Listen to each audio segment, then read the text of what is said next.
Hello everyone, Gashbad here. Sorry about the long delay between videos. As you know, it's been a little bit of a busy time, but I'm really excited about the next couple of videos that I've got for you guys. I think it's safe to say that most of you are interested in the Batman Miniatures game who look at this channel and subscribe to it. So I have good news. Last weekend I attended the California BMG Championships down in Sacramento. Now, if you've watched some of my other videos, you might be asking yourself, why am I going to a championship? There's no reason that someone at my level should be going to something like this. And you're absolutely right. But fact is, you don't have to prove any kind of particular skill or ability in order to get your way into this. It's a local tournament. It's just in Sacramento. It's not that far away. The tournament organizer, you've actually seen his crews on a couple of my battle reports. I played him a couple of times. What I'm saying is I had a little bit of an in. So anyway, I got to go to this thing. If you watched my last video, you know I was furiously painting that under construction skyscraper for the event. I did manage to get that up. Here's a picture of the completed skyscraper with the rest of my terrain. I got to have a table all to myself. That's all my stuff. So that was my goal. I was really happy about that. I wanted to show off some of my things. Turns out that didn't exactly work out the way I had planned because the tables looked fantastic. He had, man, it must have been like a 4-foot tall Wayne tower that took, that had its footprint on 2 different tables. It was this shiny black reflective material. It absolutely looked flash. It looked really, really nice. You could see it from across the giant gaming area at Great Escape Games where the tournament was held. Right next to that was the Queen Industries building and just lots and lots of painted terrain. I think they ended up with 8 different tables. Mine, I spent all this time on it. I think it looks good, but it really did sort of get lost in the impact with these really nice looking tables that got put out for the event. I was really happy about it. Well, I just loved the tournament just in general. I think it was really well run. There were 16 players, which I don't know what your local scene is like, but around here, that's great. That's great news. All kinds of people from out of the area. There were people from Orange County, people from Vegas, the Little Gotham group. I don't know if you listened to that podcast, but they were here sort of in force. You had a lot of Little Gotham t-shirts, which I thought looked fantastic. I hadn't listened to that podcast before the tournament, but I have since listened to over half of them, and I think they're great. So it was really nice to see them talk with some of those guys. Anyway, beyond that, yeah, just the number of different crews that were there, and the fact that almost everybody had all their stuff painted. There were no unpainted crews. There might have been some people with a model or 2 unpainted, but man, did people really present themselves well at this tournament. All my games were great. Everyone was a really nice player. I loved talking with the other players. And I loved seeing the different models. We had a painting competition between rounds 2 and 3 or 3 and 4 or something like that. I think nearly everyone put a model up, and that tells me a couple of things. First off, that tells me that people are proud of their work. They're putting the effort into these models, which I think they deserve. They're putting the time in. They want to show them off. You got to figure most people don't think they're necessarily going to win the painting competition, but they're happy enough with their work that they want to show them. And yeah, so I just think that's a great sign because I think, as I've said in a previous episode, I think this game benefits from having nicely painted stuff. I think it really adds, and I really liked looking at all my opponents' models. It was anyway, it was an absolutely great event. I'm enthusiastic about bringing this to you. I'm sorry I wasn't able to start this project up sooner. I don't know when this is coming out to you. Just needed a time where I'm actually alone in the house to record this. Let me just point out, here's the table right here that I set up. That's my skyscraper. You can see a video on the making of that on my channel. Let's move on. Let's talk about the crew that I used. Now, those of you who've been watching my videos know that I basically have 2 crews. I have my Arrow crew, which has been doing really well for me. It's been performing, it's been winning most of its games, and it just performs fantastically. So I kind of wanted to bring that. Plus, I'm a fan of the Arrow show above everything else. However, I just haven't played very much with that CW Legion of Doom crew that I painted a while ago. I've only played 1 game, And I kind of think, so I was of two minds. On the one hand, I knew what the prize support for this tournament was, and it's amazing. The organizer, Tony, he just, I don't know what he did. I mean, he promoted this event, he brought in these people, and he brought in all these sponsors. So we got sponsors from the game store, we got sponsors from, I assume, Night Models, because there's a ton of Night Model stuff. TT Combat advertised this tournament on their site. Knights of Dice, Australian Terrain Company, I assume, yeah, I don't know where all this stuff came from, but it was just phenomenal. So I knew there was a lot of prizes. Not necessarily that I thought I was going to get a hold of those, but, you know, I mean, it's worth a try. So I was tempted to do the Aero Crew simply because I thought I had a better shot with that. I played with it more, and it's just been performing really well. On the other hand, I knew there was a painting competition, and, you know, I consider myself a pretty good painter, so I thought, well, the Legion of Doom is better painted. I might have a better shot at that if I bring those guys. And also, I think of you, dear viewers. I think you might get sick of seeing TV Arrow do his thing every video. You might want to see me mix it up just a little bit. So, you know, at the very end, it was a snap decision. I called up the place to reserve my spot, and they said, "Oh, what faction are you in?" I was like, Mr. Freeze. And just snap decision, that settled it. I'm taking the Legion of Doom. So here's a picture of them there. If you're familiar with the CW shows, specifically Legends of Tomorrow, they collected a Legion of Doom made up of all the villains from the different shows. Night Models makes 3 of those guys, so I've included them in the group and rounded it out with a bunch of prisoners. So it's technically a Mr. Freeze crew, because that's what you got to do in order to do this. So that's Captain Cold over there. He's going to be the boss, not the leader. I made a mistake on this. Oh yeah, fair warning. I have only played with this crew once before, and it was in first edition. I have only played one second edition game. Just, I know it bugs people to watch people make mistakes on YouTube battle reports, but I'm just going to give you a warning. I make mistakes. I am rusty. I hadn't played for over a month, only one game of second edition. I'm going to be honest about the mistakes that I make, but they are going to come, and so I apologize for that. Learn from my errors is all I can say. But anyway, there's Snart, Leonard Snart, Captain Cold. He is a sidekick. He is functioning as the boss. He, of course, is taking the free agent Heatwave. Next to that, there's the free agent Reverse Flash, Eobard Thawne, all from the TV shows. And then we get into my mooks. So you see in the upper left, that's Turk. He's got his 2 pistols. He's got no additional equipment. And then over on the left, that's Prisoner 03, Prisoner with the Axe. I gave him the cooling generator. So that is basically the whistle. It gives him the stop rule, which is just amazing. I love whistles. I pay nearly double for the whistle in the Mr. Freeze crew, but I still think it's worth it. And I can only have one of them. But I'm absolutely going to take it, and Prisoner 03 gets it. So over on the upper right, you see High Security Henchman. High Security Henchman, I've given him the Bat Claw again, and this time I intend to remember it. And all the way on the right, you have Prisoner 1, Prisoner with the Pipe or the Tube. I gave him a med pack. Now, the med pack is different from the Brave and the Bold piece of equipment. It doesn't give him the medic skill. It just means once a game, he can run up and spend 2 special counters and remove 2 points of damage. Now, even though this is only once a game, I think I like this piece of equipment better than the Brave and the Bold medic kit.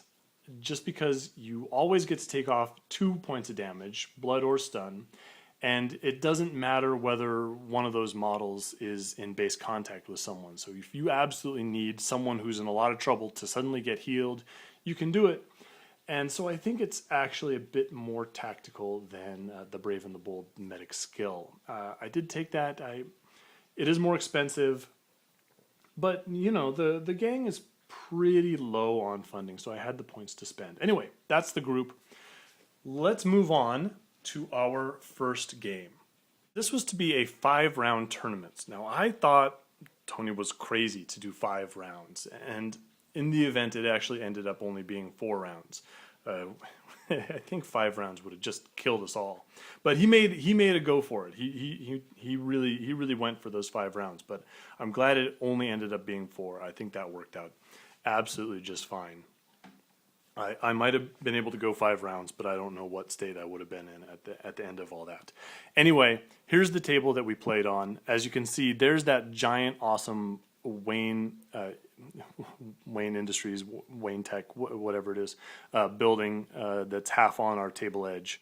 Yeah, I think he had that all custom cut and assembled that himself. Anyway, it's just fantastic. Some people complained because you couldn't actually go up on it because it's like 4 feet tall.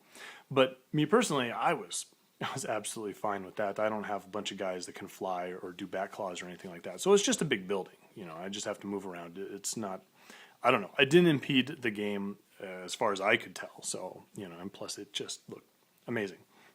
But I'm diverging again here. Anyway, this is round 1. This is the looting scenario. So it's the one where all the objectives go in the center strip. And I'm playing against a guy named Chris. I assume it's probably okay that I use his first name. And he's using a Brave and the Bold crew. Now, I've actually played this scenario against Brave and the Bold before, and I lost bad. And it's for almost the exact same reason that I'm setting my guys up here. So I don't know how well you guys can see, but here's after all the lampposts and sewers and crews and objectives have been placed. You can't really see. Reverse Flash is way over on the left. He's doing his own thing kind of as he does. Oh, I took the fast advance, strategy. Captain Cold gives me an extra strategy, so I get 4 points to spend. So I took fake, what did I do? I did change of plans. So I'm going to bring my ammo a bit closer. And by a bit, I mean I rolled the maximum 6 inches. So my ammo container is going to move really close to my guys, and that's gonna make a big difference. But other than that, I used fast advance for the first time, and I got to launch my guys way forward. That's 4 inches. That's a lot. So Reverse Flash is way up on the left side of the board. High Security Henchman is up there on the building. He's got his back claw. I am not going to forget about that this game. Other than that, I've stuck all my guys away from my opponent's crew because he has a lot of guns. I'll go over his dudes in just a minute, but you can barely see Tube Prisoner stuck over there on the right side of that gray building in my deployment area. He's just hiding behind a dumpster. Other than that, I just wanted everyone out of the way. So you can see way down in the right corner, we've got Heatwave and Captain Cold kind of tucked in the back, and I've got the Prisoner 03, and I've got Turk right in front of them. So we're just going to move out and we're going to swarm that ammo objective. Now, go ahead and look on the left side of the board and you will see the bat signal. This is why I lost the first game of looting against the Brave and the Bold crew, because they brought a bat signal and they sent 1 million cops out to just go sit on it. And you can see right past the movie theater there, he's got 1 million cops.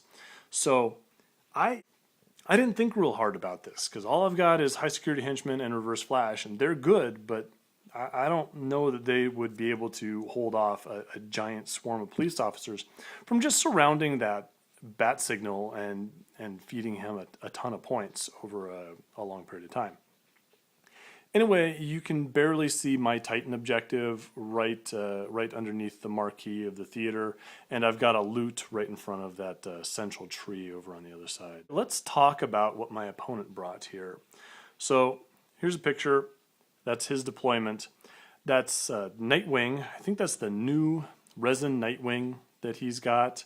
He's a sidekick. He's got, who is that dude? So he's got a bunch of the QRT guys. The one closest is probably the one with the riot gun, Lawrence, QRT-1. Next to him, he's probably got QRT-2 with a carbine, Salvador. Up forward, he has the Arkham Guard 2 with the assault rifle. And then right behind him, he's got Commissioner Gordon. Commissioner Gordon's the leader, and of course he has the heliport upgrade where he can, when he puts down his spotlight, he's got a sniper that can go and take shots at people. He also has Hawk Girl. So Hawk Girl is up on that building. That's kind of awesome. I've never heard anyone even considering using her before. I'm interested to see what she has to offer. If I had thought about that, I'd know exactly what she has to offer. She's going to buzz over and she's going to turn on that bat signal as soon as she can. But of course, I was not thinking really hard about it. I was just excited to be there. There's all kinds of stuff going on, and I was learning the game. My opponent is a relatively new player. He'd only been playing for a couple of months. Now, he'd actually played as many games as I have, so he's definitely played more second edition games. But we were both, we were both a little unsure of ourselves. So we're starting this tournament, and I had to turn to my book and actually go step by step. How do I actually play this game? Oh, here's the urban furniture. Oh, here's the strategies. Blah blah blah. We put our counters in the bag. Just briefly, I'm going to mention he's got like an ammo and a medical supply and the bat signal, and they're all loaded up over on the left side where he can go swarm them. Captain Cold has the mastermind skill that gives him the additional counter that goes in the bag. We draw it. My opponent gets the first turn. Fantastic. I would much rather my opponent go first, get the lead, take the lead that first round, so that I get more counters in the end when it becomes really important. So anyway, he gets his first turn and he activates Gordon and he does his Inspire. Now here's something I'm going to come back to. I think, oh geez, I totally forgot about Inspire again. I got to remember about that, and I'll mention that. But anyway, he starts off and he takes his spotlight and he shines it on high security henchman over there on the roof, and he takes a shot at him, and nothing much happens with the shot. Either he misses or it's just a scratch. It wasn't that big a deal. Here is something that I forgot to mention, because I'm bad at rules, and because we're both new. He goes and asks me, which of your guys are criminals? And I'm like, I've got tons of criminals. Like, all my prisoners are criminals, and Heatwave is a criminal. So, and I knew his guys have the cop skill, so they get bonuses to hit against criminals. Mostly this isn't going to matter, because most of my prisoners are defense 2 anyway, so it's not going to be an issue. However, this is the first and last time I think we even think about this. We know it, we talk about it in the beginning, and then throughout the game I think we just forget completely about that interaction, that cop skill versus that criminal skill. Anyway, so I don't know if that even would have come up at any time, but I don't remember us discussing it later. Gordon takes a shot, he does Inspire, he gives people a bunch of movement dice, and that's the end of that.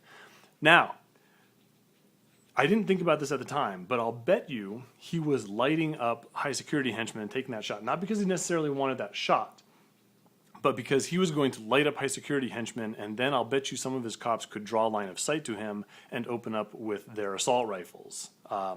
Now, I didn't think about that, but I lucked out anyway, because I thought, oh, I want to run out and get that loot really quick. I didn't think he'd just mow me down from where I was. I thought I was relatively safe. High security henchman has 8 endurance, and I've got that ping. I wasn't terribly concerned, but I think I should have been. Even with me not thinking about it, I think I made the right call, and I activated high security henchman right away, and I bat-clawed down to the loot, and I grabbed it. So that's good news. Now, one thing I've noticed about some of these scenarios is those bonus victory points are super important. So I absolutely wanted to get the bonus victory points for controlling 2 objectives first. So I'm going to make a big push to be able to do that. And this is step 1. High security henchman is going to backclaw down. He's going to grab that loot. I know I'm kind of in a bad spot, and I'm kind of not. There's a ton of guns, and I am within the light. He took the strategy that makes some of his lampposts radiate 6 inches, and you can see that red dye on that lamppost. That's what that signifies. That's one of those super bright lampposts. But again, I'm feeling confident. High security henchman is kind of hard to take down. I should not have been really confident. I think his next activation, he activates like the carbine guy or something like that, and he comes up and he sprays a bunch of bullets at high security henchman, but I don't think much happens in any way, shape, or form. So now it's my activation again. I don't have much to do. I don't really want to bring my guys out very far, so I just take 2 prisoner and then I move them out behind that tree. I'm basically just playing for time here. Okay, so right underneath that marquee, there comes the riot gun cop. So he moves up, and he crouches and he takes a shot at high security henchman. And again, not much happens. I mean, between the carbine and the riot gun, high security henchman takes enough damage to kind of scare him, but certainly not a whole lot. And I don't think a lot of it was blood. So either he's missing or just doing scratches or whatever. He's not rolling fantastically. High security henchman is basically getting away with this at this time. So here comes Captain Cold. This is my first mistake. Well, it's not my first mistake, but it's a mistake I'm going to make throughout this tournament. Captain Cold, I think, oh, inspire. Okay, so my leader here, Captain Cold, will go and inspire his guys, and then I'll move them kind of out over here. Captain Cold is not a leader. Only leaders get to inspire. Even though Captain Cold is a boss, and even though he has the leadership skill, he doesn't actually get the rules of the leader. And I messed that up. I hope it doesn't affect very much. But I'm going to make this mistake a lot. I don't think he actually inspires a lot. But I know he does right here, and I apologize to all my opponents. Again, I hope this doesn't make much of a difference, but it's a screw-up on my part. I just didn't even think about it. So I'm giving you a shot just to show you that QRT2 did go up, and he went to that, and he crouched, and he took shots at high security henchmen and didn't do a whole lot. Then his next activation, he takes Arkham Guard 2, and he just moves up. He can't actually draw a line of sight to high security henchmen because that big tree is in the way. But he's going to hang out at that corner. He's going to crouch. He's going to wait for my guys to get close enough to start putting a bunch of bullets into him. Speaking of my guys, I'm just moving people up. So I take Prisoner 3, I take Turk, and we just go and we grab this ammo thing that has floated right at our deployment area. And I'm pretty good right now. I'm outside of all those lights. I'm feeling good about that. Hawk Girl, she goes and does her Hawk Girl thing. She jumps from the building in a deployment zone to the top of the movie theater. Heatwave, he moves up, jaunts over to that ammo. I'm absolutely surrounding this ammo. I love getting 3 victory points around. We are, yeah, it's going to be hard for him to drive us away from that. And then very end, you can see Nightwing has hopped forward. He might have thrown some of his wingdings over at high security henchmen and again failed to do much of any importance. His dice have not been stellar so far. My turn. Reverse Flash, you can see over there on the left, takes this opportunity to buzz over and go claim that Titan objective, grab himself a dose of Titan. I love speedsters on Titan. Now, this is a fantastic situation for me. I have control of all 3 of my objectives. I have gained the 4 victory points, I think it is, for having for controlling 2 objectives first, and I've also gotten a victory point for the bat signal, which is currently turned off. So this is, so what is that? 2, 3, 6, 10, 11. So I just grabbed 11 victory points turn 1. This is a giant lead. It's going to be really hard for my opponent to do much about that lead. Speed Force phase, Reverse Flash is going to go and he's going to grab himself he's going to go and give himself a Titan dose. So he's going to juice himself up like nobody's business. Now here's another mistake that I made. I did not realize that a Titan dose also increases willpower. I knew about increasing defense and attack and movement and all that stuff. I forgot about the extra endurance and I forgot about the extra willpower. So I gave this guy Titan doses a lot this tournament. And I never actually used that extra willpower. Again, probably wouldn't make much of any kind of difference, but there it is. Anyway, he's going to buzz over, and I do not want to get shot with an assault rifle, so I'm just going to, in my Speed Force phase, I'm going to give myself muscle growth, I'm going to give myself fast combo, and I'm just going to stand next to this dumb Arkham guard so that he can't shoot anybody with any kind of reasonable rate of fire. So that's my plan there. It looks like I take the lead this round. And priority 1 is getting high security henchmen away from everything. So he buzzes out. He does not want to stand out in the open with all those guns pointed at him. So he just sprints back to my lines carrying that loot with him. In his turn, here's a little bit of a mistake I made. He jumps over Nightwing and he's going to go beat reverse flash senseless. Now, I'm really confident up until this point. Like, I'm defense 6 right now. I've got 7 endurance. He's doing fantastic. But Nightwing is one of those guys. Like, people have been asking me, how do you deal with speedsters? This is a good way to do it. Nightwing, you know, and I'm in base contact with somebody, and I'm not a martial artist, so Nightwing gets +1 to hit me. And he gets, his batons, of course, are handy, and he gets an absolute pile of attacks. So he's just going to go drub reverse flash a lot, or at least that is the plan. Fact is, Nightwing kind of botches his rolls. He doesn't make much of an impression at all, and reverse flash basically just gets away with it. I'm a little concerned about all that. I've also realized that all these cops have extendable batons, which are handy, which is bad for reverse flash. It depends on his defense. And they do 2 stun apiece. So now I'm a little concerned about him just getting beaten down by a giant ton of cops. So I activate reverse flash next, and he absolutely unloads all his attacks on poor Arkham Guard 2, and he punches him a million times, and Arkham Guard 2 is taking a little nap there. So that's good news for me. I don't really know if I should absolutely just cut and run or stick with it. I decided to kind of split the difference, and I go and stand next to the, who is that? The QRT-1 with the riot gun. So I'm going to try and cut down on his rate of fire and just disrupt my opponent's plans, but not be surrounded by 2 guys like at the same time. So that's my big plan there. I think he might have taken a pass or something at this point.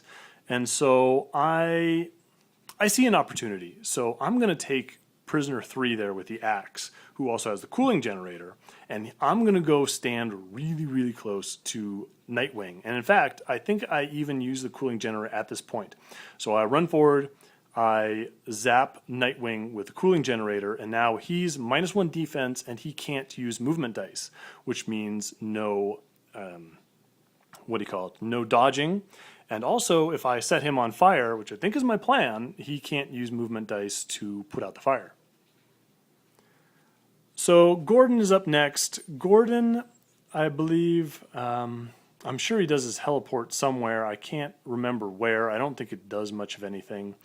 He also comes up, and I think I'm not sure if he tries to take a shot at reverse flash, but that's just not going to happen. Reverse flash is defense 6 right now, and it looks like Gordon even moved up. I think he probably just saved the bullets.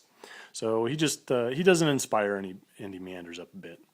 Oh, this is probably what I'm looking at. He probably does a helicopter beam over on this objective and tries to take a shot at somebody. I think he misses.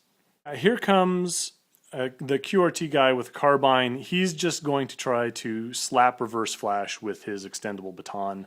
Again, I think I mostly get away with it. I just don't think the numbers come up for him. This was a bit of a tricky maneuver, but Heatwave jaunts forward, and he's going to take his flamethrower, and he's going to hose down Nightwing. I think I might even get Arkham Guard 2. So I spray him with the, with a tiny amount of fire. I don't think I give him a stun, because it's just, the ping or what, because of just a scratch rule. I'm also basing that, the medical supplies, one of my opponent's medical supplies objectives. I'm really happy about this, because now Nightwing's on fire. He's taking a little bit of damage, and he's set to take even more. This is a super blurry photo. I'm not really sure what to do with 2 prisoner at this time, so I think he just hops to the other tree. I think maybe if Hawkgirl goes and turns on that bat signal, I have hopes that this prisoner can make it over there and just try and turn things off again. This is a bad photo, but it looks like you can just barely see Captain Cold's base to the right of that tree. He's running forward, and he's going to take a shot at Nightwing, because of course Nightwing doesn't have any movement dice. He can't use his movement dice to dodge, so I'm going to try and double up on trying to take him down. I think I just miss. I don't think I do anything to him. Sure enough, here comes Hawkgirl.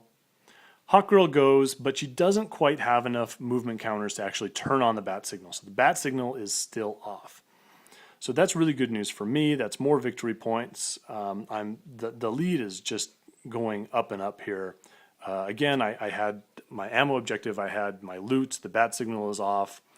I had knocked out one of those QRT guys who unfortunately wakes up in the recovery phase. Nightwing takes another fire counter and extra damage from the, from the burning sensation. This looks like it is after my Speed Force phase. Next round, it's the Speed Force phase. What's Reverse Flash going to do? Is he going to stick it out amongst all these cops with their extendable batons and their guns now that he's not on Titan anymore? No, he is not. He is going to go somewhere else. He's going to go stand over here and try to look inconspicuous. So if I'm reading this next picture correctly, I think I missed a picture in here, but chances are my opponent took the lead again, and he took the opportunity to take Nightwing, put out the fires that were on him, and jump forward and go try an assassination attempt on Captain Cold, try to knock out my leader. And again, this is what Nightwing is great at. Nightwing's got just piles of attacks. They're all mechanical. He has got a good shot at really doing a lot of damage to one of my most important guys. Unfortunately, he again bombs his rolls. I don't know if he does much of anything to Captain Cold, but I am certainly not concerned. And so Nightwing is in the middle of all my guys, looking like he is in real trouble. And the first thing that I do, I believe, chances are he uses up all his movement counters to jump that way. So I'm going to take Heat Wave and I'm just going to move him over a little bit, and I'm going to douse Nightwing with more fire. Because what does Nightwing need? He needs more fire. So spray him down, put some more counters on him, and that's Nightwing's in trouble. Here comes Commissioner Gordon, it looks like. I think he's got a plan. He's going to come forward, he's going to do his old thing about inspiring, and he's going to use the heliport, and he is going to light up Turk way over on the ammo objective. He's going to take another shot at him, and again, I don't think that shot, I think he just gets a scratch. His dice are bad. That's just all there is to it. And he comes forward, he does his inspire, and he does the heliport, and that's it. My activation, I'm not sure if I probably use the cooling generator again. I take Prisoner 3, and I'm going to come up here, and I'm going to swing with my axe. And I think that does it. I think the axe prisoner jumps forward, swings with his axe, and between all the extra, all the penalties to the defense that Nightwing's got, I think I actually managed to knock him unconscious. So good job, axe prisoner. Here's where I realize what Gordon is doing with that spotlight, because again, that little sniper thing I'm not really sure why he's choosing to target the people that he's choosing. Here's the reason why. He's not really looking for that sniper so much. He's looking to light up that character so that his assault rifle can mow them down. And that's exactly what happens. So Turk, because he's under that helicopter light, can now be seen by the newly awoken Arkham Guard 2, and he just opens up with his assault rifle on my poor defense 2 double pistol guy and just turns him into a greasy smear. Here's where Captain Cold is an idiot. Captain Cold really wants to just get rid of Nightwing. I don't want that guy around anymore. So I'm going to back up and I am going to cold gun him. And of course I screw that up. He misses or something like that. I just want to do that extra blood damage and get rid of Nightwing because he is really, really hurt and he's on fire again. So he could go away this round if I get some good hits in. But I mess up my roll and I mess up what I already had planned. I was planning out all my moves. I had it in mind. I am going to go and move Captain Cold onto the ammo container and I'm going to get my nice victory points, but I mess up. And I move him straight back instead. I just forgot what I was doing. We see the QRT guy with the riot gun. He's going to move up. He's going to think, am I really going to take a shot at Reverse Flash, his defense 5 and all his movement counters? No, I am not. He's just going to go and hang out on that Titan objective and at least prevent me from getting those points. I figure out what I'm going to do. I've figured out how I'm going to cover up for Captain Cold's dumb mistake. High security henchman drops his loot. He can't get to that ammo objective and carry the loot with him. So he's going to drop the loot and he's going to go and he's going to claim that for me. Here we see QRT guy. Oh, I'm sorry. It was the carbine guy who went and grabbed the Titan container. The guy with the riot gun is moving forward. He's going to try and grab that ammo objective. He is just a bit shy. He can't quite make it. Reverse Flash. He doesn't have a ton of really important things to do, but boy, that assault rifle super shocked him. He's just going to run over and beat him up again, and that's going to end his turn. Hawk Girl is going to buzz over, and sorry, she's not going to buzz over. She is actually going to turn on the bat signal, and then she's going to go move behind another building. Hawk Girl is not going to fight this round. Okay, so because we are so slow, or I think we can say we, because we're looking up stuff, we're taking our time, and it's just taking us a while to get into the groove of this game. This is the end of the game, so we got 10 minutes left, which isn't bad. We could definitely, we had a discussion, it's like, can we go and, at least complete another turn? And I think my opponent, I'm not sure, it's hard for me to gauge whether he wanted to play or not. I was thinking, let's call it here, because then we can kind of relax a little bit, we can collect our thoughts, we can talk, we can pack up our models. We'll be nice and prepped. We're not rushing into the next round. It could have gone either way. We did discuss this. We were both under the impression that I was going to win. I had just an absolute gigantic amount of victory points between knocking out his sidekick and all the objectives that I had control of. It was a huge lead that he was not going to catch up with, and even though he was right next to his ammo objective, and even though the bat signal was on, I had a lot of really powerful guys still buzzing around all over his stuff. Nightwing was almost certainly going to go down. Reverse Flash was still a big pain. It was not looking good for my opponents. I think we both decided that if the game were to continue on, I would probably just increase my lead. So we called it there. So first round of the tournament, I'm getting back into the groove of things. It was a giant win. That's nice. But more importantly, my first opponent was a really, really nice guy. Thanks to him, and again, thanks to the tournament organizer, and thanks to you guys for watching. I'm going to produce these as I am able to. Let me know if you have any questions or comments. Anyway, thanks for watching, and I will see you on the next one.